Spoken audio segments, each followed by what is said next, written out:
what brought you to Japan, and what's making you stay there? Yeah, those are both great questions. First, thanks for having me on, Vernon. I really appreciate it, and was interested to learn that you're actually from Japan. I mean, you're an American citizen born abroad, so yeah, thanks for reaching out to me. I Of appreciate it. course. What brought me to Japan was just finishing college, and I went to, well, I used to play in a band, and Hmm. we kind of that kind of fizzled out. Yeah, we all went to college late, and I didn't know what I wanted to do, so I just went with the easy thing. I'm good with kids, so I'll be a teacher.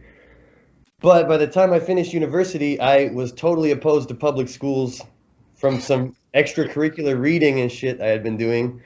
So I knew I couldn't go work there, and I had always been interested in Japan.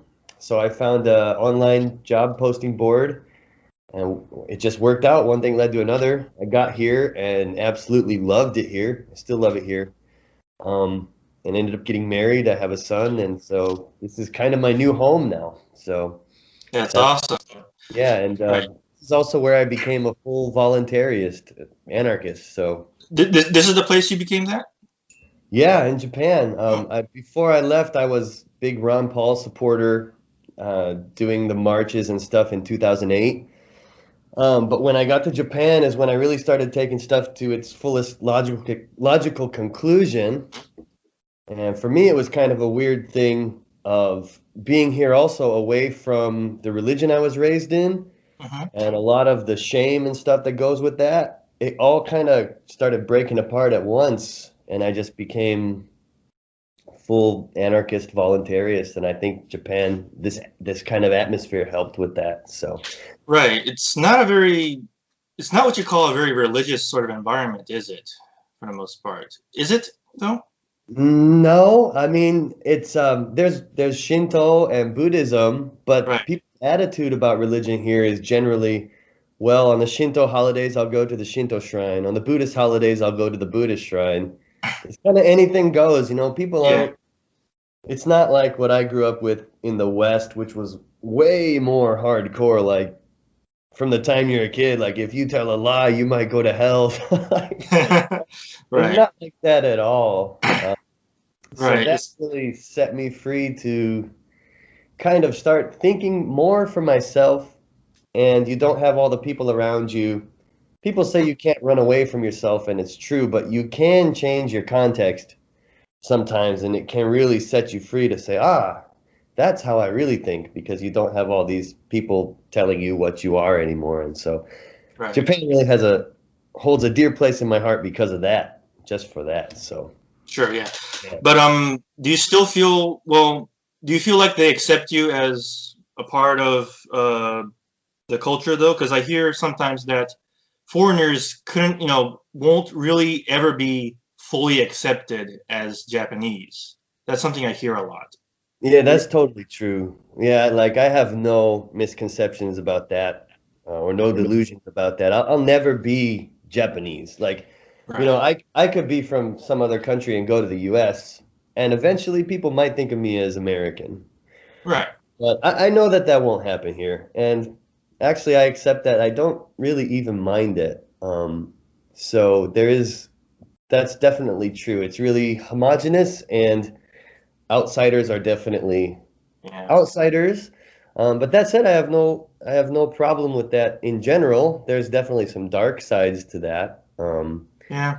If you take someone like my wife, though, she is Japanese, so she wants to be somewhere like America or Canada a lot of the time Sure. because the pressure on her is way different from the pressure on me, social pressure, because she's expected to know all these social norms and do this stuff where I'm just the dumb foreigner, right? So I can relax. And there's a lot of truth to that, and frankly, I don't really mind it. Right. Sure. But Yeah, yeah. but I'm actually wondering if a guy like me, like how would I process who's half Japanese, half Caucasian? I wonder what they'll make of me. I mean, I look weird as it is, but Well, I don't think you look weird, but that is an interesting question. I don't know. I think you'd probably fit in much better than I do, or maybe be let into some level of social acceptance that I can't achieve. right. But one of the things that fascinated me about Japan was that, you know, a lot of people think it's all just collectivist groupthink, which is true, but there's also really a lot of a kind of independent spirit here with a lot of people that doesn't get talked about.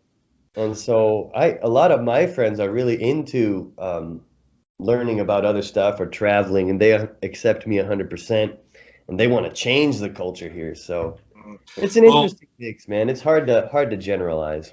now it's interesting that you mentioned that it's not really all the collectivism that the outside world thinks it is, because, well, based purely on my experiences and what I've been observing since, um, the Japanese people have the potential to be some of the most individualistic people in the world, depending on context, in my opinion. You know, it's like they're incredibly creative, and it's like they're always got some clever idea or their own take on things, and it almost kind of, in some ways, it kind of puts the West to shame somehow. Like I'm not saying I'm bad mouthing the West here, but the West has its share of collectivisms, and uh, the individualisms of Japan just don't get talked about so much. So That's what kind of thing do you see? Like what kind of individualisms do you see in Japan though?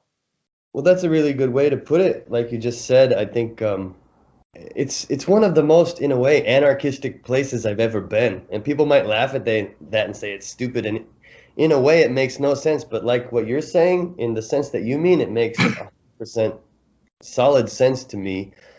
You know, you mentioned like the ingenuity and the creativity. And I also see here a big connection to nature.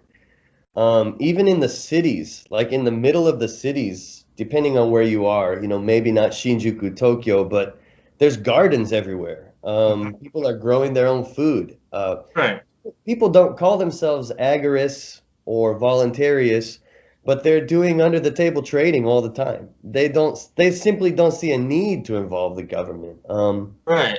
You can start a small business here. Man, I've been to bars that I know are fire code violation. Like if there was a fire, we'd all die. Like I went to a jazz fest up in this attic once, and there was no way really out except one staircase. But what I'm trying to get at is you can start a business here with a lot less red tape. There's a lot less lawsuits. Like no one's looking to average people like are not walking into grocery stores and slipping on a puddle on the floor and then saying, I'm going to sue you. It's like, ah, shit, I should have been more careful. It's Right. that kind of self-sufficiency and just common sense I see here. Hmm. That that's the bright side, and that's what's kept me here. Things like yakiniku restaurants where you have an open grill in front of you. You can't do that It's in America because there's too much legal shit. People are going to start fires. right. Uh, It's funny that you mentioned yakiniku. Like I make my own yakiniku the best I could. I'm a complete amateur, but I put like some meat, some soy sauce, some yeah. ground up sesame, some lemon juice, and I make some restaurant style dipping sauce for myself. But uh, the funny thing is like so when I was in college, since Japan is kind of where my background was, I took a course that pertained to Japan a bit, right? And as a bit like a small field trip or something like that, we went to a restaurant and they called it a hibachi, and that didn't make sense to me. Like, what the heck is a hibachi? Like, because I was like fooling my mother, like what's hibachi to nani? What's a hibachi? Yeah. And she's like, an old style heater, Yeah. but that's what a teppanyaki is supposed to be. They call it hibachi here, and that drove me nuts. Yeah. It's kind of like the futon. Futon, you know, Yeah. lots of things have changed. Lots of things change in the language, but yeah, yakiniku is the bomb. Also, you know, like the onsen and stuff for me was really um Yeah, I miss it. if we're probably going to talk about you talk a lot about circumcision and stuff like that. Yeah. And for me, the body shame from the Western Christian Catholic whatever body guilt that's just kind of built into that whole thing. Here, it's like it's really different, and that kind of almost doesn't exist. Like going to the onsen, the hot springs, And you know, everyone's naked, everyone's hanging out. It's not a big deal. It's not some It's super not a big deal. charged thing. It's not like I got here and there's kids running around naked on the beach, you know? It's just like this group thing. Everyone's like, oh, well, that's just how it is. We're gonna make sure that kid doesn't drown. It's not like this hyper politicized, hyper cautious, oh my God, you know, Panic. Yeah. that panic and everyone's a pedophile and it's so that whole atmosphere, Exactly. which some people would argue that's because it's homogenous here, which may be so, but that whole attitude, and I don't necessarily agree. I think it's just a culture, which can happen Yeah. anywhere, Right. is really libertarian to me, or voluntarist, I should say. Sure. Everyone do their own thing, and the funny thing is, people don't feel the need to slap a label on themselves. Like, yeah, I'm growing my own radishes. Yeah, I would rather eat my own food than go to the store. Or, yeah, you know, you're gonna do this construction work for me. We don't need to get a permit. It's like it's not even thought about. So I really love that aspect of life here. Right. That's awesome. Yeah. So, I wish we were talking under better circumstances, but here's a question. Tell me about lockdown in Japan. Good question. It doesn't legally exist right now. Does it So legally exist right now? Wow. no, there's no mandated, enforced lockdown. But the thing is, and this is the dark side, I guess, or the not so bright side of homogeneity, is that there's so much social pressure here that most small businesses are following the curfews suggested by the governors. Because if they don't, their social capital, their image will be so tarnished that there's really not so many people like in the States saying, fuck this, we're staying open, because that's not so much of a value here openly, right? In America, Right. it's like, yeah, that guy's brave. Here it's like, dang, no one's gonna come to my shop even if they can, because I'm that guy that doesn't care about Corona. I'm gonna have this image as being dangerous. So I've seen, you know, Shikataganai, right? That's the idea that, right. Shoga fucking nai. Yeah. But yeah, they always say, yeah, it can't be helped.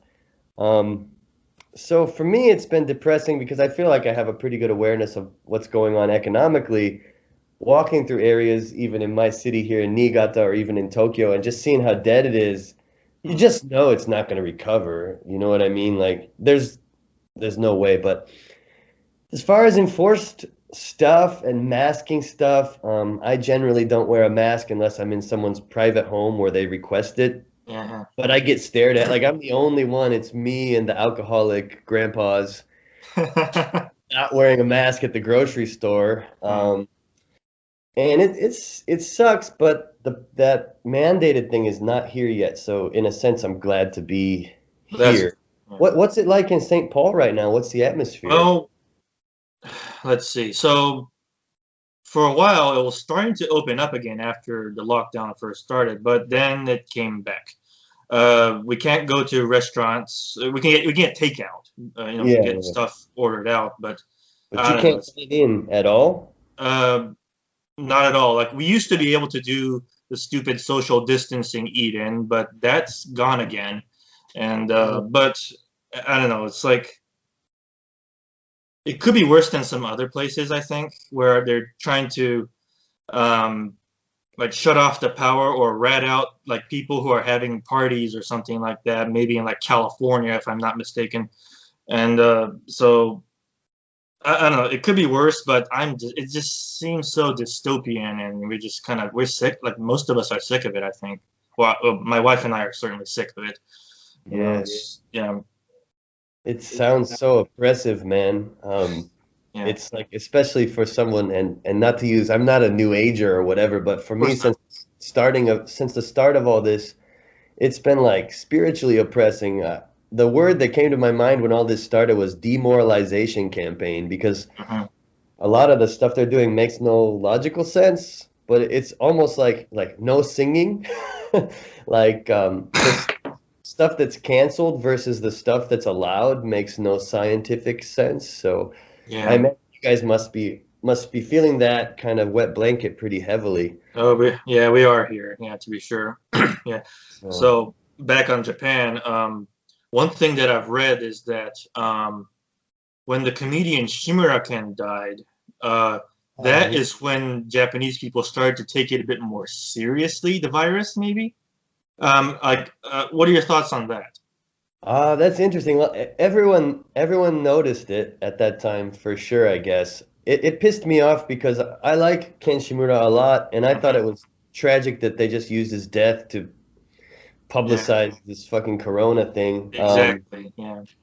But I just notice that, and this is the bad part, of Japan is everyone, it's like the States, I guess, but everyone believes the news pretty much, no question. So like now they say the cases are spiking, and I can feel with my students, I can see it. I don't even have to watch the news. They'll come in, the ones that were lax about the masks now have the mask. The little kids who usually don't have the masks, their parents got them masked up. Hmm. And they're talking about clusters and this and that. They start to ask me, why don't you wear a mask? So basically just follows the news, which I guess ain't so different from the US. Yeah. But at the same time, here I feel like you can't really question at all unless you're in a small group. Because if you're in a big group of people, even people that agree with you probably won't agree with you. You know what I mean? Because they Yeah. don't risk their reputation. Exactly. Right. So Yeah. yeah, I think the Shimura Ken thing was definitely a big turning point, and now, Well, nobody was expecting it. Nobody was expecting Shimura Ken would die. You know, he right, seems this larger than life immortal person, and I was kind of like, wait, Shimura Ken's dead. Like I'm just kind of staring at the screen. I'm a gigantic fan of his stuff. So I've been since I was little. So that was like out of nowhere, and of all things, this virus. yeah, and I wonder what was the official cause of death? Do you remember? Um, uh, Pneumonia. I think it was pneumonia caused by COVID complications or something like that. I Yeah, think but that was how it was. that's what they're saying for all the deaths too. But it's just like the huge flu pandemics that happened many times years before. Sometimes the WHO saying it took out 300,000 people globally. Hmm. It's always pneumonia. And it's so easy to say it was complicated by COVID, whatever COVID is. But Right. yeah, you're absolutely right. Larger than life. And I just felt like his legacy is more important than trying to amp up the fear for this. Exactly. That's the way I want to remember him, is this absolutely balls to the wall comedian. Is just like uh, he made lowbrow humor cool. Like that to Yeah. me. Like I always watch his stuff. My wife's become a big time the Drifters, Dorifu fan. Okay. It's like we lost someone like one of the lights of the world right now. I don't know about the world, but certainly the nation. I think definitely a light of the world for sure. And for those watching your show that maybe don't know Ken Shimura, if you just YouTube Ken Shimura, English teacher, you'll find one of his most famous sketches where he's teaching people how to speak English Right. incorrectly. Yeah. Fucking hilarious. This is my father or something like, yeah. That- Yeah, he right. That's says probably the that most well-known sketch. it's really funny. Hmm. But, Right.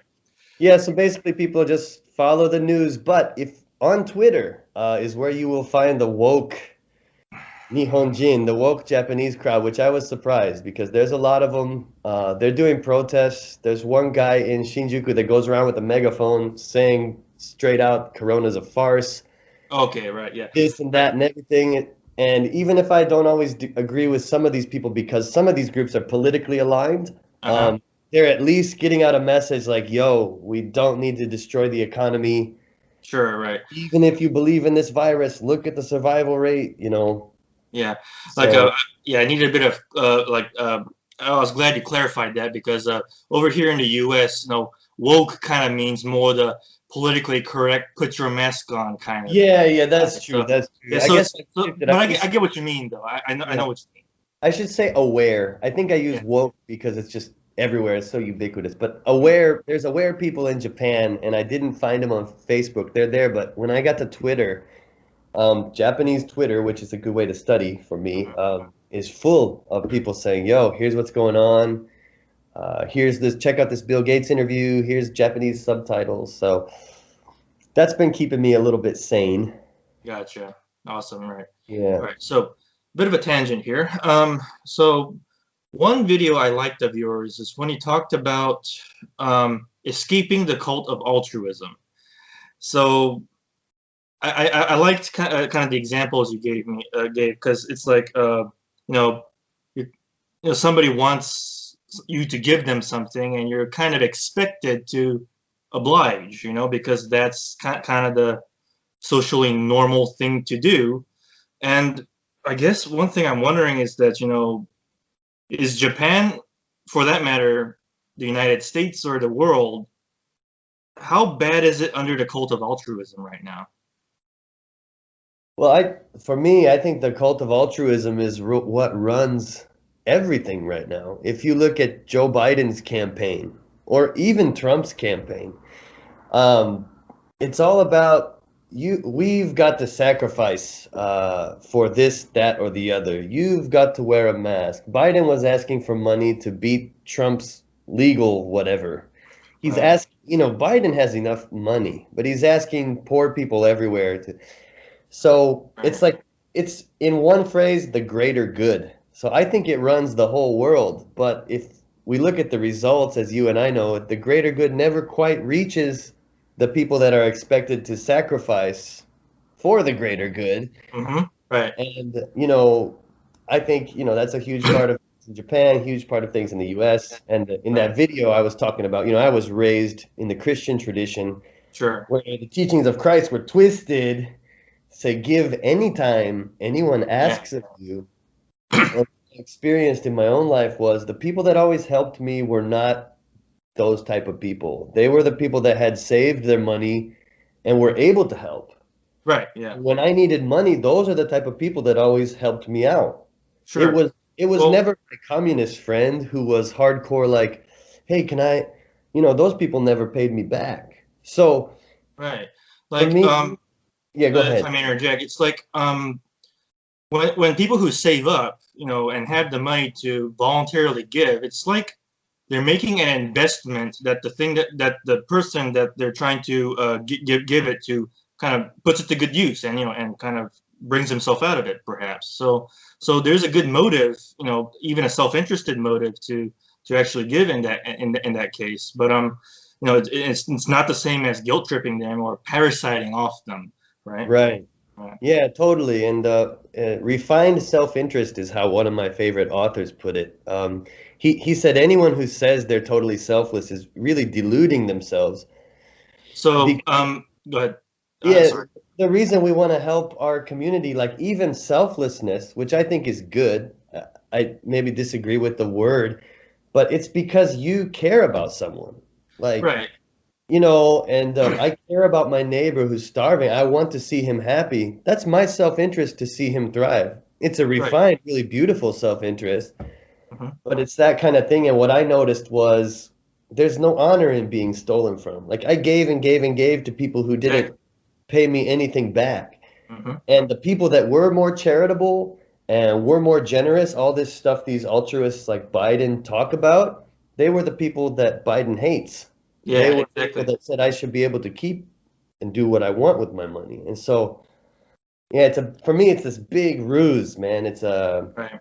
And that's So, why it's a cult. It's kind yeah, of like a cult. one thing that might surprise people who know that I originally come from Japan and grew up there is that I'm actually an objectivist. So, Ah, okay. right. Right. So that's my background. So I kind of, I come from this, the individual is important, so I guess I kind of had to learn that from an early, age because everybody was trying to kind of like make me conform, I guess. So I guess the philosophy resonated me in a later point in my life. So, but uh, on your dislike of the word selflessness, well, selfless kind of implies that yourself is not involved, and I just don't like that at That's the all. point. Right. And there would be no virtue in an act where yourself's not there because Mhm. nobody's sacrificing anything, right? Right. Yeah. Mhm. I mean, the only thing I can think of that would be really is like, I would take a bullet for my son. But even then, Mhm. my interest in him surviving me is still based in me. You know Exactly, right, yeah. what I mean? Yeah. So, The altruistic thing to do would be to let him die. right, yeah, yeah, that's fucked Yeah. up. Yeah, that would be totally selfless because I'm not there anymore.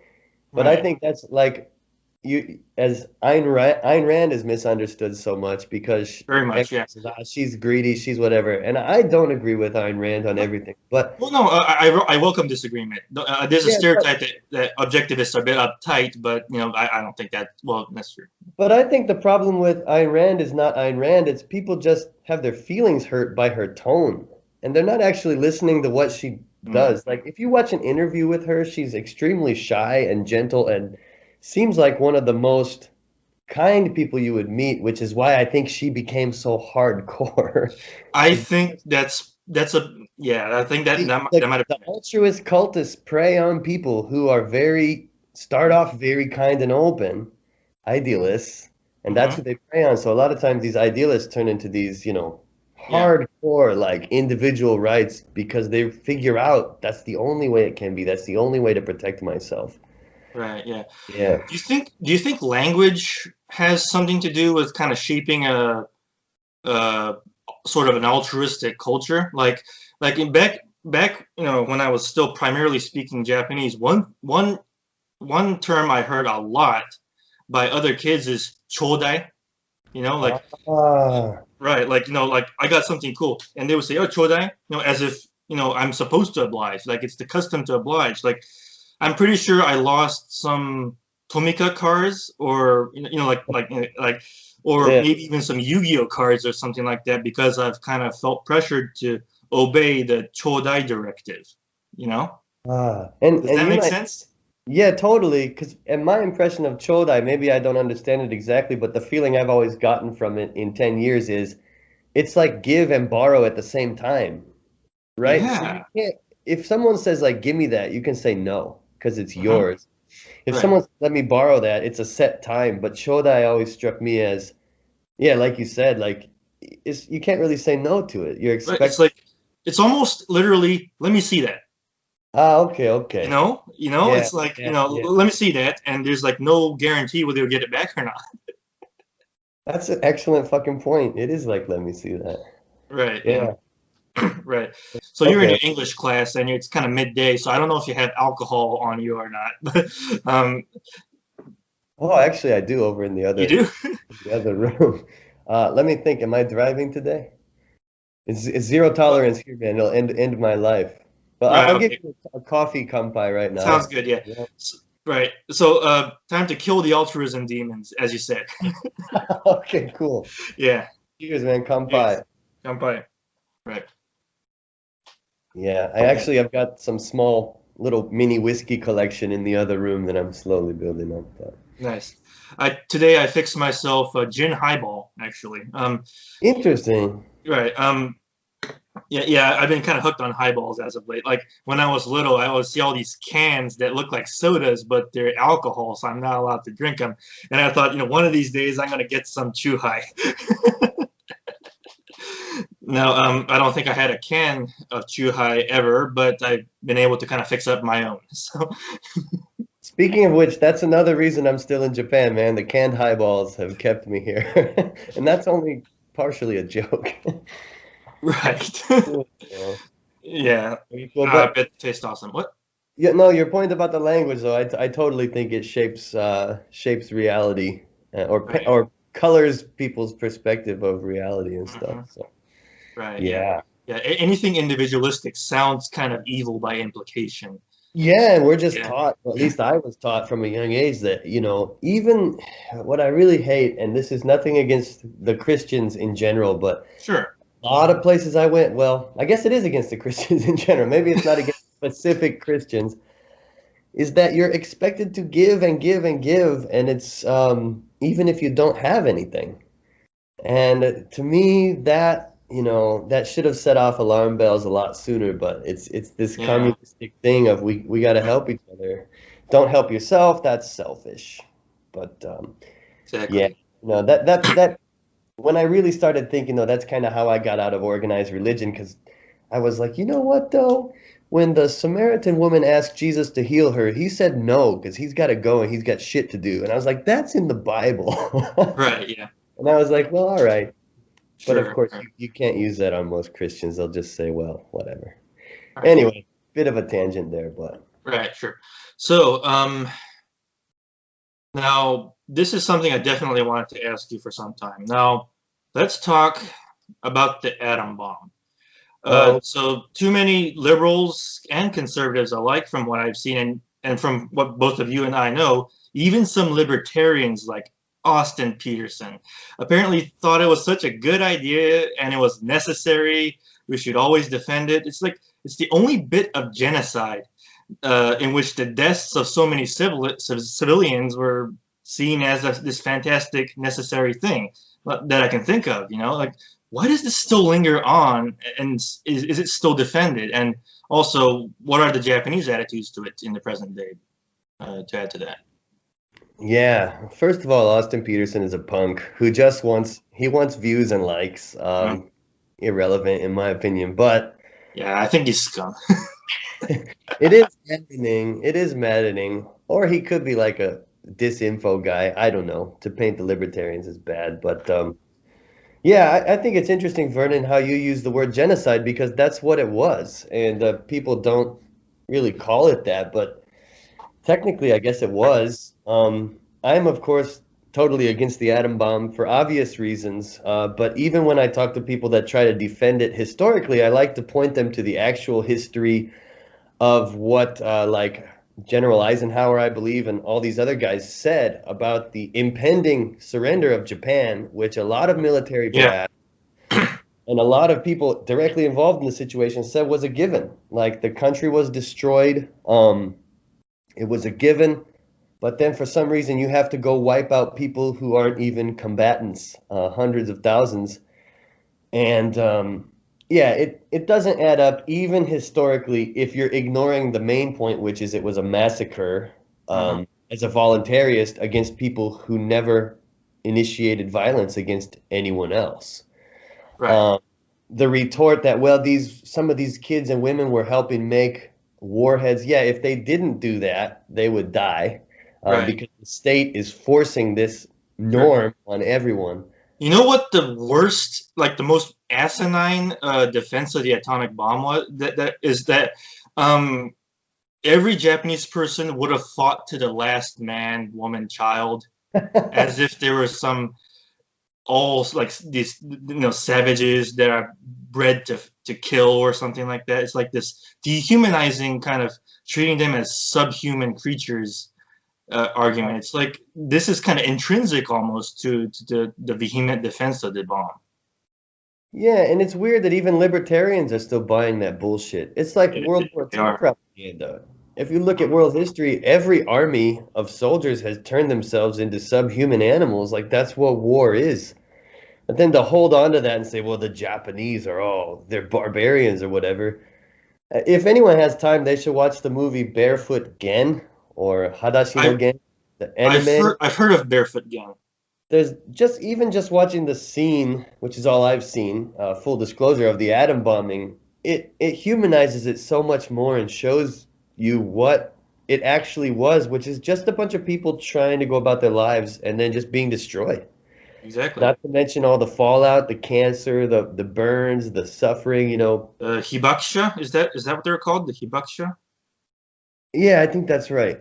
Right. Yeah, the ones whose the effects of the survivors, and being a Yeah, survivor is not a small deal. It's like you had to be far out there even to be a survivor. right, Right. And right. so there's some genetic, I think, there's some genetic material carried on across generations that still kind of affect them after the bomb. I think it was. Yeah. I want to kind of dedicate more of my time to researching more on this one myself because I'm new to just about most things, but I'm just trying to know the truth here. Yeah. Yeah, I think that's right. I've heard that word before. I think that's what it is. So, yeah, I mean, it was a massacre I looked at simply and the logical error I see libertarians that are trying to defend it falling for is, again, just the collectivist arguments where, well, we would all be speaking German, or well, they would have destroyed this, or well, and the thing is, if you're principled, even if that were true, it still doesn't matter. Right. Because even if you kill one person who didn't violate someone else, which we know happened, I mean, there were infants, there were just housewives, it still would be not morally justified, but people still, these minarchists and on the edge of statism libertarians still tend to think of nations as individuals, which is the error. But yeah, I actually teach a guy, he's 86 or 87, and I had a real treat of him recounting. He remembers when Nagaoka City, which is close to where I'm at now, was bombed, firebombed. Wow.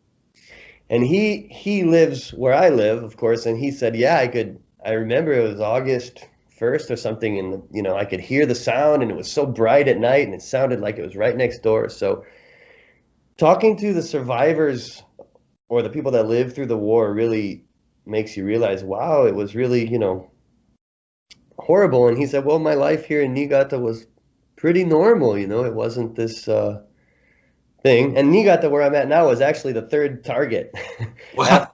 after Hiroshima and Nagasaki. So, but it's too cloudy here, man. It's like the Seattle of Japan. So because of the weather, they didn't bomb it. Right. But yeah, I totally agree. It's very strange why people still want to try to justify this massacre of people. And I think it's statism, collectivism. Right. It just kind of it's it's a terrible thing they did, and they just want to kind of explain it away. They're always like, that's for Pearl Harbor, or that's for the rape of Nanking, or something like that. Just knock it off. Yeah, and it's like you got to get to the individual. Yes, individuals that raped people at Nanking should be held accountable. But Hmm. it wasn't a housewife cooking the rice, Right. they didn't do shit.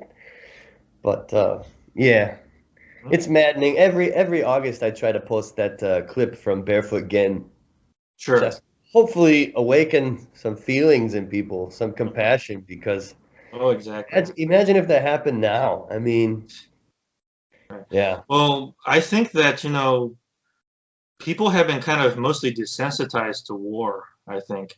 It's like, I suppose post, maybe even pre 9/11, it's like it seems like some kind of, you know military activity has been happening in the Middle East, and it's like we're not even sure how many wars we're fighting, how many have started in a given day, how many have ended, if at all. It's like, when uh, during Obama's presidency, I think I believe Yemen was pretty hit hard. I think it was like, and nobody cares, and even liberals say it was just collateral damage. So Right. I think people are desensitized to war.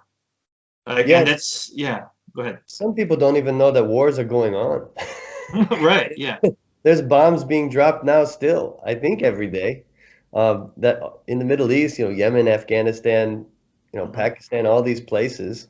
Right. Um, which it reminds me, you asked about the Japanese perspective on the atomic bombings, and Sure. I Yeah. think most people here think, at least privately, many publicly, that it was unnecessary. But Hmm. I have had adults tell me with a straight face it was necessary, and that blew my mind. You Right. talk about the power of statism. I Yeah. was like, man, that bomb killed your people, like probably your relatives. Right. Yeah. And you're gonna tell me that it was necessary. Wow. So, Well, it's both statism and kind of the lack of individual self-esteem. Kind of like you don't have the right to stand up for yourself, almost. yeah, You know? that's interesting. That's an interesting perspective. I think you're right. Sure. Yeah. Yeah. But it's like, not to say that, far from saying that Japanese people are by design kind of beaten down into a collectivist kind of creature, because I already said that, Japanese people also have the capacity for the most individualism. I still haven't gone back on that one. It's just, they need to be kind of awakened. And like one way I've seen some of that individualism come through is through, their artistic pursuits, and it's like just doing kind of their own thing. And it's like it's almost their I don't want to say last because I don't want to be pessimistic, but it's their last vestige of individualism, the expression of individualism almost. What are your thoughts on that? I would say I would agree, and probably especially true now with this Corona scam-demic going around. Hmm. What I see is art. The arts are one thing that people are still meeting up to do, and people are still excited about.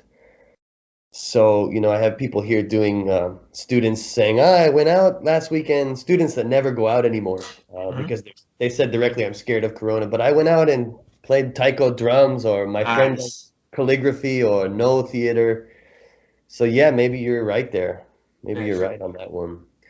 So, Right. yeah, I feel like culturally, everyone's got blinders, but it's just different countries have different places where the blinders are, Yeah, So. that's interesting. I would like people to come here, well, maybe a few years earlier, and experience just the level of peace if you go out to a bar or you go out. It's just so relaxed. Nobody's looking for a fight. There's no macho bullshit. It's that aspect is really cool, and I think that can be transplanted or encouraged anywhere. Yeah, But sure, but exactly. people wake up to the cult of statism, man, or we're totally screwed. They got to start to think for themselves. They do. Yeah. So, So let's talk about men's issues in Japan. When it comes to the subject of Japan, a lot of members of the men's rights movement that I kind of associate with, kind of they have some interest in like the hikikomori and the so-called grass eaters there. And do you have any insights as to what that is and why it happens and what the magnitude is as a problem or something? um, I see it. I definitely see it. In general, I think men here are more effeminate than men in the US, which is Mm. not always a bad thing. I have no problem with people being a little effeminate, but I definitely see dudes here that, if I'm frank, I think to myself, like, do you have balls? Are you happy? And what I mean by that Right. is a lot of these grass eaters, as you call them, never seem to assert any sort of will. Hmm. Uh, they seem, afraid of women, I guess, or Yeah, totally disinterested. But I don't think it's as bad of a kind of epidemic as the media makes it out to be. Like, probably. Yeah, it's but kind of a bit I of a def spectacle, isn't it? yeah, it's a bit of a media spectacle. Yeah. But I definitely see, like working in the convenience stores, the guys say, irashaimase, like welcome. They seem totally like just totally submissive and not, Mhm. it's not like if I was saying it in English, it wouldn't be like welcome. It would be like welcome. Like it's really like don't look at me like I'm nothing. Yeah. And the hikikomori hiding in your house. I have seen that kind of thing. Right. Yeah. I'm not sure why. Yeah. Like it's almost a stark contrast to what Japanese people might see on TV almost. It's like, and here's what I mean. Like, do you know of this is a bit of a geek moment, but do you know of a anime called Bakuso Kyodai Letsengo? I don't know No, that. it's like uh, I only cite that one because that is my favorite Japanese cartoon of all time. Honestly, it's Really? about Okay. kids running mini four-wheel drives. Do you know what those are? No. No, Mini four-wheel drives. those these things. Do you not see these? Yeah, dude, I used to have those when I was a kid, but I didn't know. Or something. Minionku as the Japanese call them. Mini four-wheel drives. Yeah, yeah, okay. Right. Yeah. I was unaware that was a thing. Okay. Right. But well, I don't know. It's like kids in shows like that.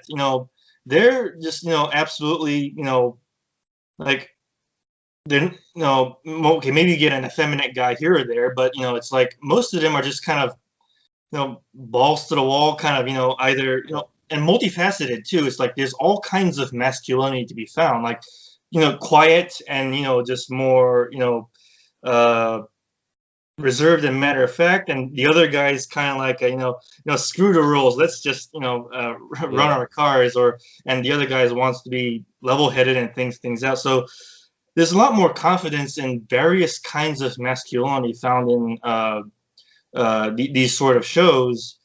So this is kind of what I mean by like the individualism and even masculinity kind of creeping into media, almost, I don't want to say vicarious, but kind of like almost indirect level from everyday life almost.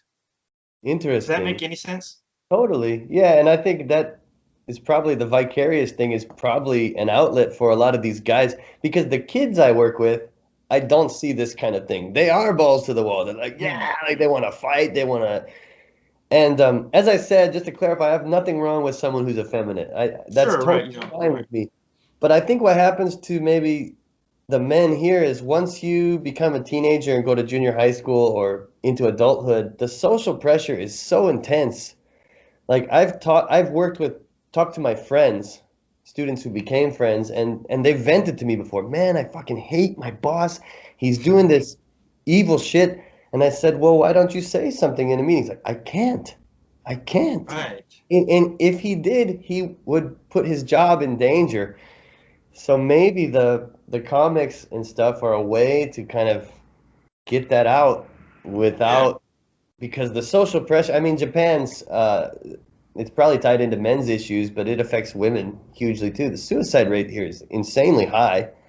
In right. October, more people killed themselves than COVID has killed all year. Exactly. And I'm not saying that women's issues don't exist either, but a lot of the concerns that men's issues kind of tackles is that people care about women's issues. People don't really care about men's issues that much. So we're kind of trying to find some kind of let's care more about men for being men like you do women for being men. And I'm trying to inject more the individualist angle. And thankfully, a lot of people in the men's rights movement really do respect that individualist kind of perspective, and even the libertarian perspective. So we have a good mindset going on. We're a very misunderstood group, but yeah, like so. I But think Japan really gets talked about. I definitely think it's important the men's right. I've had some bad experiences with some MGTOW folks, but as far as men's rights, I totally agree that it's easier for women to talk about their problems, and like you said, the attention tends to go to that. And that's it's a sad effect, I guess, of the idea that men are supposed to be strong, and strong gets translated into not having any feelings. Right. A Yeah. lot of times, Exactly. you Like know, everybody's saying talk about your feelings. sorry, go ahead. So everybody's like feminists, for instance, say men should talk about their feelings and stuff like that. But when they do, talking about some kind of like family court problems or something like that, or or some kind of child custody issue, and they're like, you're just angry, and you're just sexist, that kind of stuff. So there's a lot of tools to use against men to keep them from arguing, even though they're self-righteously saying, men don't express themselves, which is utter nonsense. Oh yeah, I mean, just as far as a man can abuse his strength and power and that kind of assertiveness that comes naturally to Sure. gender, usually the female side of it. I don't know if you know Vin Armani, but he does podcasts, is involved with the Bitcoin Cash and stuff, but he calls it the spirit of the devouring mother. So Right. it's like, Yeah, I'm familiar with the concept. Yeah. yeah, you shut up, you don't talk, because you're just a man, or because when you talk, it's always mansplaining. It's a Hmm. really clever way to club someone over the head and say, shut up. Exactly. It's Exactly. similar to like, oh, you're a conspiracy theorist. So I think that's a problem, and one of the issues you focus on is circumcision. I wanted to get to that. Yeah. Go ahead. Speak your piece Well, on that. yeah, not to get to it too early, but if it's genital mutilation, it is, Hmm. and if that was being done to females, as it has been in some barbaric areas, and people have Right. been, what the fuck? This is disgusting, but it's acceptable to do to men. Right. In I've always particular in felt the United States and some parts in Africa, which yeah, has been it's kind of tied in exported. with religion too. It's tied in Right. a lot with religion, not so much science and health. And I've tried to get people through my posts to see people don't want to talk about it usually, but for me, yeah, I feel like it's barbaric. Um, Well, it is barbaric because, it's not only, well, the top priority is, child and not, it's a violation of the child's autonomy, right? The boy's autonomy. I yes. mean, there is a gynocentric element to it because, we respect the child, the bodily autonomy of the girl, but never the boy. It's like, 8 days or even at birth, he's expected to be an ideal man and go through it and Yeah. risk literal death, actually endure neurogenic shock, permanent Yeah. lasting brain damage, Permanent nerve damage. Yeah. exactly, and so many other Emotional things. shock, I think my personal belief is it probably leads to PTSD that's muscle deep. That's I nerve. think it is, yeah. Do you know what alexithymia is? No, I don't. Okay, so the way I understand it, it's basically kind of the inability for someone to express what kind of emotion they're. Yeah, yeah. I mean, somebody can correct me in the comments or something. I can probably gain some details wrong, but people who have been circumcised as infants, of course, don't remember it. But just because you don't remember it doesn't mean you crush some child's hand or something. Right. But it's or don't throw them against a brick wall. They're not going to remember it, right? But Yeah, yeah. right, but they're always making excuses like, I turned out fine. Well, you probably didn't turn out fine. It's like, Well, you're the fact that you're saying you turned out fine proves you didn't turn out fine. If you think right, it's fine to do that. right. So I wanted to ask a specific question about that. Like, and I have my reasons for asking. So, is it a thing in Japan, Not circumcision? really. It isn't No, really? no. I think it's extremely rare.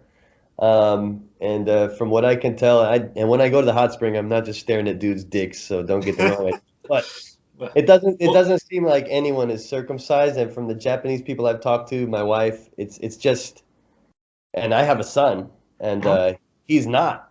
right. And Yeah. and thank God for that. Well, I used to be like hyper religious too, so if I wouldn't have, yeah, anyway. But most Right. people are not. And when he was born, it's not even presented as an option, really. Right. Right. Yeah. I don't even think the doctor said anything about it. It's Sure. because, and that's how it should be because that's what a baby is. Right. Yeah. But you Now, don't go hacking stuff off of the kid.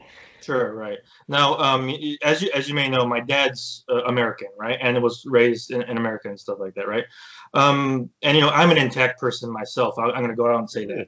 Cool. Cool. Um, the other day, I asked my dad, thankfully, of course, because I'm thankful that he didn't have me circumcised. But I asked him, was there a reason why I was spared this? And he said that he didn't believe in it. Cool. So, and you know, it didn't come up. Like you said, it's probably not presented as an option because I was born in Japan and it's probably not brought up altogether. But he said that if it was, he would have been against it. So I consider myself inordinately lucky. I don't think other Americans out there have that kind of luck. You know? Yeah. Right. And I think really even there's a difference between America and Canada. Like this type of shit comes up when you're out drinking with your buddies. I got Canadian friends, and I went to the bushes once to take a piss, and I don't know. We started talking about circumcision. He's like, "Oh, you clipped?" And I was like, "Clipped? What do you mean?" I was like, "Oh yeah, I'm circumcised." He's like, "I'm not. You Americans are weird." So I think even in Canada, it's more of a choice.